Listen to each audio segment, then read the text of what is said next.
States of matter, lecture number 12. Okay. Students, in today's lecture, we'll study about the pressure and volume correction in the ideal gas equation. ठीक है? हमें पता है कि real gas कुछ ना कुछ deviation show करती है from the ideal behavior, same graphs obtain नहीं होते हैं, ठीक है? तो क्या correction है? वो जो deviation है वो किसमें है? कुछ pressure and volume के terms में deviation होगा पक्का? ऑब्वियसली क्योंकि हमने आइडियल गैसेस के केस में क्या दो कंडीशंस अज्यूम की थी कि अगर गैस को आइडियल होना है तो प्रेशर एंड वॉल्यूम कुछ कुछ होना चाहिए. प्रेशर ऐसा कि फोर्स ऑफ अट्रैक्शन है ही नहीं, है ना, और वॉल्यूम कैसी कि negligible in comparison to space. याद हो गया होगा अब तक. तो चलो, तो प्रेशर एंड वॉल्यूम करेक्शन कुछ टर्म है, देखते हैं यहां पर. Let us check out. ठीक है. Real gases show deviation from the ideal gas law because molecules interact with each other. At high pressure, molecules of gas are very close to each other. जाहिर सी बात है, like I explained to you, this is the container. पहले gas molecules दूर दूर थे, pressure apply कर दिया piston से, pressure apply कर दिया तो अब पास पास आ गए. अब जब पास पास आ गए तो what happens कि at high pressure, ज़्यादा pressure apply किया है ना, at high pressure molecules of gas are very very close to each other. उनका space cut off हो गया है. ठीक है.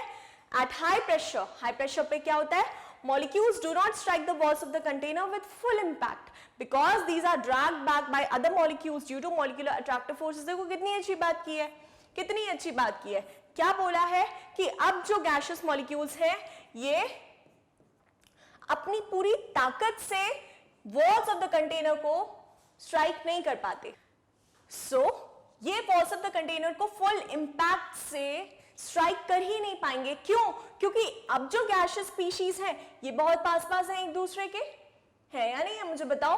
तो अब ये सिंस पास पास है तो इनके बीच में इंटरमॉलिक्यूलर फोर्सेस भी तो ऑपरेट कर रहे हैं जो एक दूसरे को अटैक करेंगे. अब आपको कोई पकड़ के खींचेगा तो क्या आप फुल इंपैक्ट से किसी चीज में जाकर टकरा पाओगे? नहीं, ऑब्वियसली नहीं. अगर मान लो कोई गाड़ी फुल इंपैक्ट से ट्रैवल कर रही है, बहुत ज्यादा तेजी से जा रही है एंड ब्रेक सप्लाई कर दिए, मतलब उसको रोक दिया, है ना, तो क्या वो फुल इंपैक्ट से जाकर टकरा पाएगी? ऑब्वियसली नॉट ना स्टूडेंट्स. यस. तो यही बोला जा रहा है कि सिंस इनके बीच में intermolecular force of attraction exist कर रहे हैं, गैस मॉलिक्यूल्स एक दूसरे को अट्रैक्ट कर रहे हैं, तो वो उतनी तेजी से वॉल्स ऑफ द कंटेनर को हिट नहीं कर पाएंगे. ठीक है. सो एट हाई प्रेशर, जब प्रेशर बहुत ज्यादा होता है तो ये पास पास होते हैं, इनके बीच में इंटरमॉलिक्यूलर फोर्सेस ऑपरेट करने लगते हैं और ये वॉल्स ऑफ द कंटेनर को फुल इंपैक्ट से हिट नहीं करते. ठीक है. This affects the pressure exerted. अब pressure exerted on the walls of the container, जाहिर सी बात है इफेक्ट होगा ना, क्योंकि अगर दो केसेस कंसिडर कर रहे हैं, ये रहे गैस मॉलिक्यूल्स बहुत दूर दूर हैं, कोई प्रेशर अप्लाई नहीं किया है, तो इनको कोई पकड़ने वाला है क्या? इनके बीच में फोर्स ऑफ अट्रैक्शन होता है ही नहीं, अभी तो आराम से घूम रहे हैं. तो ये फुल इंपैक्ट से क्या करेंगे? हिट करेंगे वॉल्स ऑफ द कंटेनर को. तो यहां मान लो प्रेशर है कुछ P1, ठीक है, और केस 2 ले लेते हैं. हमने ज्यादा प्रेशर एक्सर्ट किया है, molecules of the gas pass पास आ गए हैं, तो इनके बीच में अट्रैक्टिव फोर्सेस ऑपरेट कर रहे हैं, ये एक दूसरे को अट्रैक्ट कर रहे हैं. तो व्हाट हैपेंस, ये फुल इंपैक्ट से एक्सर्ट नहीं कर पाते वॉल्स पर प्रेशर, है ना. तो प्रेशर एक्सर्टेड, ध्यान से वर्ड्स को फॉलो करो. Pressure exerted on the walls of the container by these gaseous molecules, यहां पर obviously ज्यादा होगा, एंड अगर यहां पर pressure P2 है जो कि gaseous molecules exert कर रहे हैं walls of the container पे, तो ये रहा बेटा P1 is greater than P2. जाहिर सी बात है. तो यही बोला है कि this affects the pressure exerted by the molecules on the walls of the container. Thus, the pressure exerted by the gas is lower than the pressure exerted by the ideal gas. The pressure exerted by the real gas is low. Real gas is low. क्यों बोला जा रहा है? क्योंकि real gases में force of attraction operate करते हैं. अब force of attraction ऑपरेट करते हैं तो मॉलिक्यूल्स एक दूसरे को अट्रैक्ट कर रहे हैं, मतलब कि गैस मॉलिक्यूल्स फुल इंपैक्ट से वॉल्स को हिट नहीं कर पा रहे, तो जाहिर सी बात है प्रेशर कम होगा. लेकिन आइडियल गैसेस के बीच में सिंस कोई फोर्स ऑफ अट्रैक्शन नहीं है तो वो तो फुल इंपैक्ट से हिट करेंगे वॉल को. यस. तो प्रेशर आइडियल कैसे लिख लें? Pressure exerted on the walls of the container in case of an ideal gas is greater than pressure exerted by the walls of the container in case of a real gas. क्या है? चलो, अब यहां से एक pressure correction term observe होता है. अब देखो P रियल छोटा है ना, पी आइडियल बड़ा है, तो पी आइडियल बड़ा है अगर, तो pressure of the ideal gas जो हम PV is equal to NRT पढ़ रहे थे, स्टूडेंट्स बहुत ध्यान से देखना, ये जो PV is equal to NRT कर रहे थे, इसमें ये जो pressure of the ideal gas है that will be equal to pressure real plus some value. क्यों ये वैल्यू ऐड करी है? क्योंकि आइडियल गैस का प्रेशर ज्यादा है रियल गैस के प्रेशर से, तो अब दोनों को बैलेंस करना है ना, तो जब ये कम है ये ज्यादा है, तो यहां पर कुछ इंट्रोड्यूस करना पड़ेगा प्लस के फॉर्म में, तब जाकर ये बराबर होगा, तब इक्वल टू का साइन वेरीफाइड है।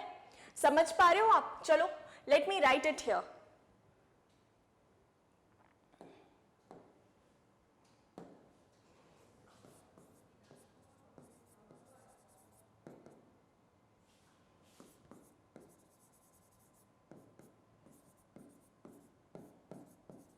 एक एग्जाम्पल, मान लो P आइडियल 10 है, हमने क्या कंक्लूजन निकाला कि pressure of ideal is greater than pressure of real ना। मान लो P आइडियल 10 है, P रियल कितना होगा? अब मान ले कि 7 है, ठीक है, तो is equal to P real कितना है? 7 है, प्लस कुछ प्लस कितना करेंगे जो इक्वल टू 10 आए। अभी क्या ये इक्वल है? अभी तो 10 ग्रेटर देन 7 है ना, तो कितना इंट्रोड्यूस करेंगे? 3 टर्म इंट्रोड्यूस करना पड़ेगा, तब जाकर के ये 10 इक्वल टू 10 होगा, तब ये इक्वल टू साइन वेरीफाइड होगा ना। अगर कोई भी दो इक्वेशंस के बीच में हम इक्वल टू का साइन लगा रहे हैं, मतलब दोनों quantities on the other side equal है, ऐसा होता है ना? यस, तो P ideal is equal to P real plus कितना students? an square upon v square. ये टर्म है जो हम इंट्रोड्यूस कर रहे हैं, getting my point? Additive term है जो हम इंट्रोड्यूस कर रहे हैं। इसके भी प्रेशर के यूनिट्स होंगे, क्योंकि यहां प्रेशर के यूनिट्स हैं, प्रेशर में हम प्रेशर ही ऐड करते हैं, तो इसके भी प्रेशर के यूनिट्स होंगे। एक इंपॉर्टेंट बात, what is this A here? It is a constant which represents force of attraction between the ideal gas molecules, ठीक है? दिस इज इंपॉर्टेंट, एग्जाम्स में बहुत ज्यादा पूछा जाता है, बहुत ज्यादा पूछा जाता है, ठीक है? चलो आगे बढ़ते हैं। कमिंग टू रियल गैस, अब रियल गैस में क्या हम देखने वाले हैं? रियल गैसेस में क्या देखने वाले हैं कि कुछ करेक्शन रियल गैसेस के केस में भी ऑब्जर्व, रियल गैसेस के केस में वॉल्यूम टर्म में भी कुछ करेक्शन ऑब्जर्व हुआ है। देखो, repulsive forces also become significant. Repulsive interactions or short range interactions and are significant when molecules are almost in contact with each other. बहुत पास में होंगे molecules, तभी ये एक दूसरे को रिपेल करना चाहेंगे। Yes, इस डिस्टेंस पर तो रिपेल नहीं करेंगे, तो ये एक शॉर्ट रेंज फोर्स है।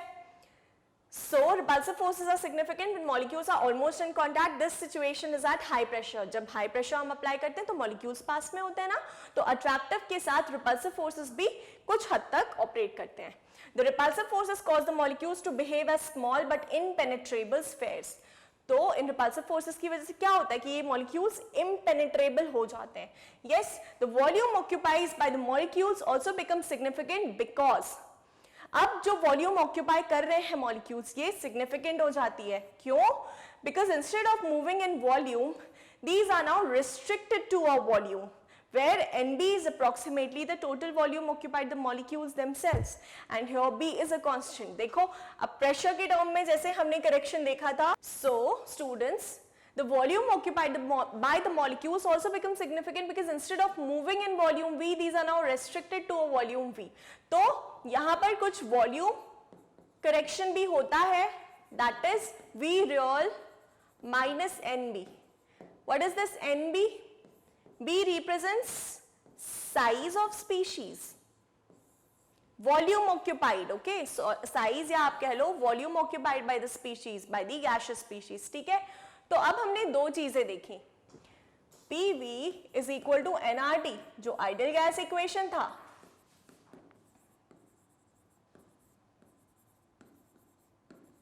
इसमें हमने क्या देखा? Pressure correction and volume correction. Pressure correction क्या था? चलो लिख लेते हैं, P real plus an square upon v square, ये प्रेशर करेक्शन था। वॉल्यूम करेक्शन क्या था? V minus NB is equal to nRT। Yes, तो ये रहा प्रेशर करेक्शन, ये रहा volume correction and equal to nRT, ठीक है? तो यही करेक्शन टर्म्स की हम बात कर रहे थे. यस, चलो अब ये जो इक्वेशन है, this is our real gas equation.